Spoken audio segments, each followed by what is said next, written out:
Hundreds of years ago, when the settlers arrived to Bowen Island, the Squamish Nation were hunting, fishing, and camping on Nuklalaquam.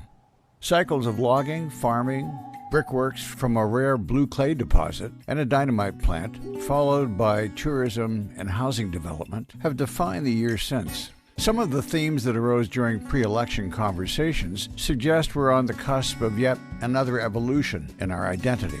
This podcast series seeks out perspectives from people who have lived and worked on Bowen as a foundation for sparking conversations about who we are and who we want to become as a community.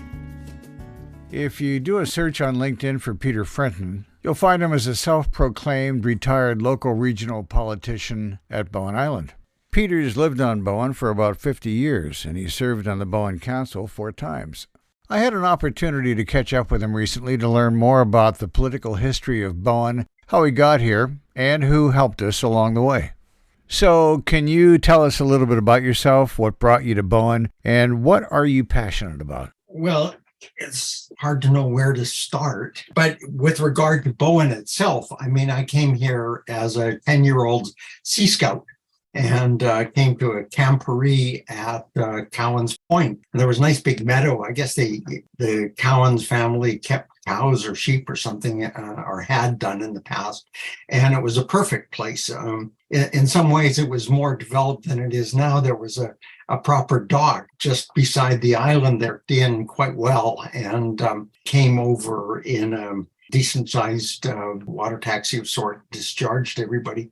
But I'd seen Bowen as a Sea Scout, we had little whalers, and they were actually whaling boats, wooden, and which took 8 people, and each had an oar, and you rowed this thing, or it had a little gaff-rigged sail. And this was sort of the centerpiece. And because we kept them at Eagle Harbor, where we headed to was to out and around Bowen Island. And so I was very aware of Bowen from that time as a child. Anyway, I had lots of fun at that camporee and explored a bit, and it left an impression. A couple of years later, I was going to school with Ron Cromie, whose father was Don Cromie, who was a publisher of the Vancouver Sun. And he held the carrier camps over in Tunstall Bay. And so Ron said, yeah, you can come over, even though I wasn't a carrier. He said, you can come over, you just have to camp out. And so I went a couple of times and rode my bicycle across the island with, it was still a dirt road coming across the island, and hung out with these kids and had a lot of fun again. So I associated Bowen with 2 things, with getting away from the world and having a whole lot of fun. Of course, Don Cromie ended up closing down the camp and developed Tunstall Bay, and he marketed that starting in, I think it was 1964, and the moniker was "So close but so far, your dream home on Bowen Island." And, an absolute perfect moniker, and something that definitely did apply to me. So some years later, I was just finishing up university. I guess this was late 1971 or around early 72, which was a very tough winter, a lot of snow and quite cold. And I'd been volunteering with an alternative school in Vancouver called Total Ed, which is now part of Eric Hamber and very much under the fold of the school board. But back then it was a fairly independent school. And I'd been volunteering. I was teaching math and chemistry to kids who really and truly did not want to or could not comprehend these things. They were mostly not very academically inclined.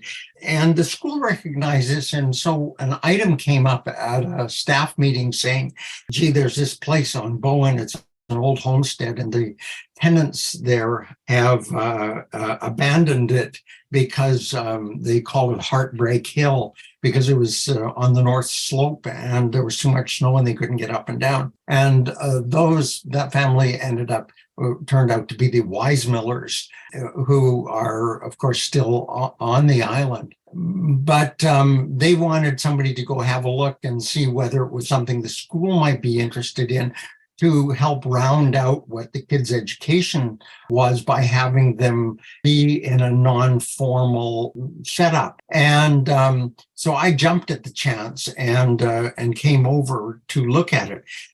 The tie-in among the people that it was a small consortium of owners, and it was Jim and Ross Carter, who were longtime Bowen Islanders. Jim Carter went on to be Deputy Minister of Education for BC, and Ross was regent of Vancouver Community College and got onto the first council here on Bowen. So there were close ties with Bowen with that. And I came over and walked up from the Cove, not quite knowing where to go, but making my way along Mount Gardner Road and up the hill from what is now the gas station and the recycle, and came into this opening of stark fruit trees against the snow, which was up to my thighs. And I went, oh my God, what a place. It was wondrous. And as I said, I was trying to get away from the world, and there it was. It wasn't very far away at all. It was just perfect. So it was love at first sight. And I went back to the school, said, yes, not only should we rent it, but I would be pleased to be the coordinator of the farm. So that's how I ended up on Bowen Island. And I haven't moved since. We've moved 50 feet because after 10 years, the old house was pretty much falling down, and we built a new one beside it, recycling a lot of the wood from the old one. So we still live in the old house. Actually, the backdrop from my room here is paneling from the old house. So that's how I got here. But what I was passionate about wasn't even very clear to me. I mean, there was obviously a tension between wanting to get away, not wanting to have adult responsibilities.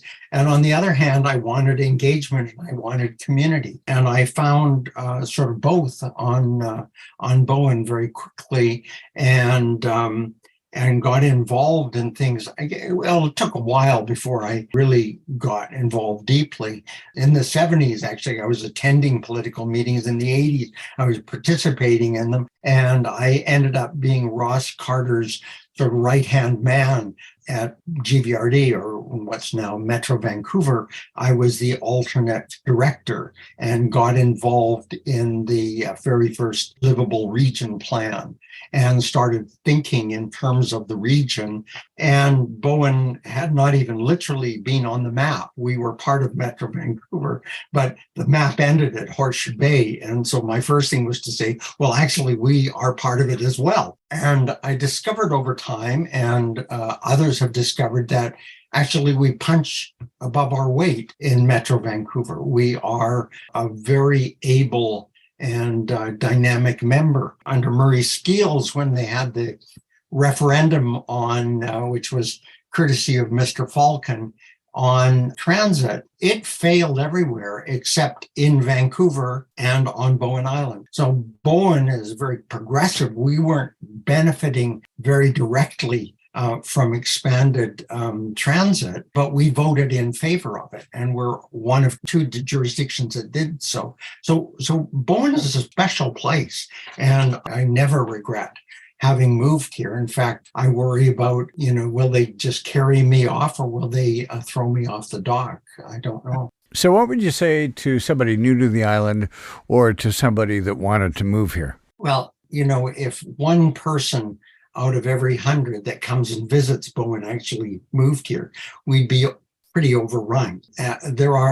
So I'll take it that this is a newcomer who actually intends to move here. First thing I would ask is, well, do you want to move here because it's an island, or despite the fact that it's an island? Most people wouldn't even understand what that metric is. But you realize after you've been here a while that islands are not only limited, and there's a hard edge to them, and they're constrained, but they also are poor, in the sense of you don't have abundant water supplies, you don't have You have to run a cable for power. And there are difficulties associated with island living. For most, it comes down to, well, the ferry was late or overloaded. But there are other things that happen. And on Bowen, and specifically at Point Atkinson, the wind can be blowing 2 knots. And at Pamrocks in Howe Sound, and the same at Hood Point, it'll be blowing a hurricane with an outflow wind, a Squamish outflow. And that has happened and knocked power out for as long as 17 days.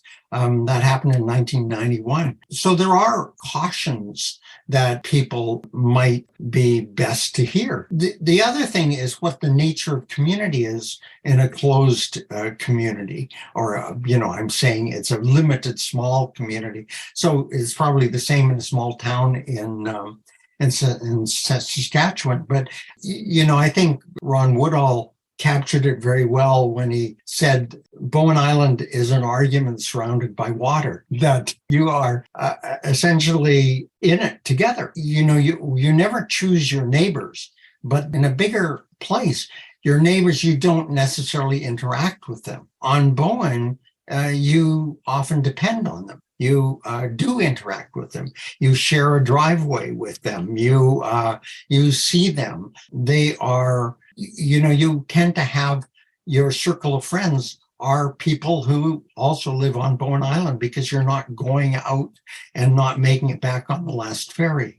So, that would be the second question, is to caution people about the nature of island living and what island communities are really about. The third thing I would point out what the real facts are in terms of people's longevity here, that some come and stay for generations. The average is 7 or 8 years that people stay here.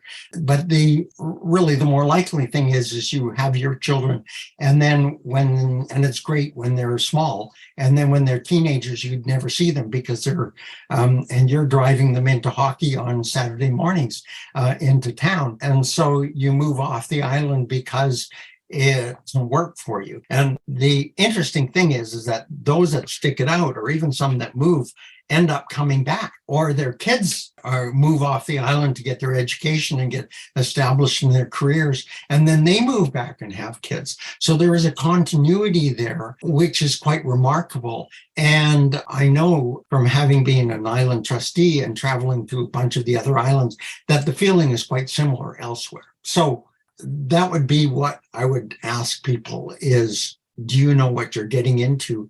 And so that they have their eyes open as they move here. Because you've been here for 50 years, how's the community changed? It's a question I asked somebody many years ago, and he was an old logger who ended up, when logging became, not a very good occupation on Bowen, he learned television repair. And I asked him, what's the biggest change you've seen on Bowen? And I expected him to say it was the coming of the car ferry, which happened around 1958. And he said, oh, no, it was much more fundamental than that. It was the coming of the rural route, he said. And I said, well, what do you mean the rural route? And he said, well, they started delivering mail to mailboxes. And he said, that was the end of community as far as I was concerned. He said, before that, we always went down to the Beaumont and had coffee, and we knew everything that was going on. And we had arrived at 10 o'clock, and by 10:15, we were up to date. And of course, you waited around at the post office. Maybe you came earlier when it was open at 9 o'clock to get the same information. So, sometimes it's surprising what people think has changed the most. And of course, everybody has their own benchmark, and it usually is the beginning of when they arrived. So, we can imagine what things were like. And if you read the book by Irene Howard, Bowen Island, 1872 to 1972, it's just happenstance that I came in 1972. So maybe I should write the sequel to that as to what's happened in the last half century. And I doubt I'd make it for the next 50. But one thing that hasn't changed is polarity. The Bowen remains highly polarized, that you can have an election for mayor with two very, very different people and get separated by 2 votes.